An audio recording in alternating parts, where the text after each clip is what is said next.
ಅವರಿಗೆ ಇಲ್ಲ, ಈ ಬಾರಿ ನೀವು ಶಾಸಕರಾಗಿ ಇಲ್ಲಿವರೆಗೂ ರಾಜಕೀಯವಾಗಿ ಮತಪ ಇರಬಹುದು, ವೈಯಕ್ತಿಕವಾದ ವಿಚಾರ ಇಲ್ಲ,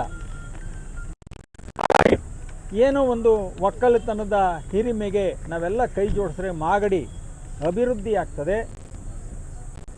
ನಾನೇನು ರಾಜಕೀಯಕ್ಕೆ ನಾನು ಬರೋದಿಲ್ಲ, ನಾನು ಕೆಂಪೇಗೌಡರ ಧರ್ಮವನ್ನು ಮಾಡ್ತೀನಿ, ನೀವು ರಾಜ್ಯಭಾರ ಬೇಕಾದ್ರೆ ಮಾಡ್ಕೊಳ್ಳಿ ಅಂತ ಹೇಳಿ ನಾನು ತುಂಬ ಹೃದಯದಿಂದ ಕಾಲಭೈರೇಶ್ವರ ಸ್ವಾಮಿ ದೇವಸ್ಥಾನದ ಪೂಜೆ ಮಾಡಿ ಹಾರ ಹಾಕಿ ಅವರಿಗೆ ಒಬ್ಬ ಸೋದರನಾಗಿ ಅವರಿಗೆ ಗೆಲುವಿಗೆ ನಾನು ಕಾರಣಕರ್ತನಾಗಿದ್ದೀನಿ. ಅದು ಸತ್ಯ, ಇದು ಉಪೇಕ್ಷೆ ಅಲ್ಲ. ಇದು ಒಂದು ಭಾಗ. 532 6336 ಸರ್ಕಾರಕ್ಕೆ ತಲುಪಿಸಿ ಸರ್ಕಾರದ ಈ ಒಂದು ಕಡತವನ್ನು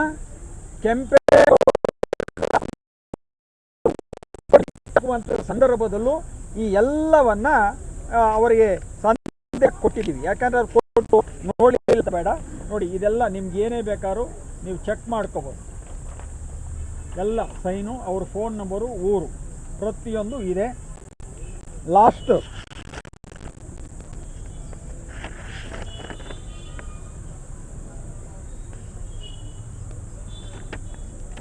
ನೋಡಿ, ಲಾಸ್ಟ್ ಹಾಳೆ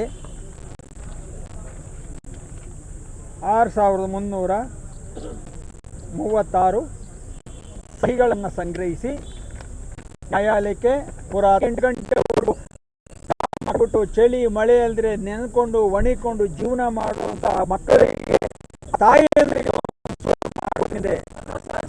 ನಿಮ್ಮ ಕಡೆಯಿಂದ ಯಾವುದೇ ಒಂದು ಉತ್ತರ ಇಲ್ಲ. ಆಡಳಿತ ಮಾಡಿದ್ರೆ ಮಾತ್ರ ಜಬರ್ದಸ್ತ್, ಎಲ್ಲ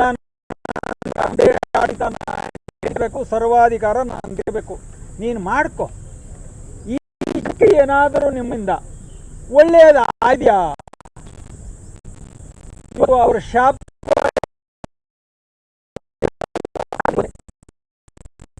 ಮಾಡೋರು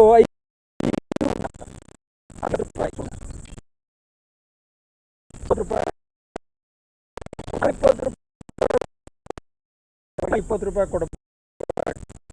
ಪಾಪ ಈ ಕೆಂಪೇಗೌಡರ ಹೆಸರಲ್ಲಿ, ಕೆಂಪೇಗೌಡರ ಮಣ್ಣಲ್ಲಿ, ಕೆಂಪೇಗೌಡರ ಜಾಗದಲ್ಲಿ ನೀವು ತಿಂತೀರಲ್ಲ, ನಿಮ್ಗೆ ಯಾರಿಗೂ ನಾಚಿಕೆ ಆಗ್ಲಿಲ್ವಾ? ಅವಾಗ ನನಗೂ ಒಂದು ಬಂತು, ಭಸ್ಮಾಸುರ ಕತೆ.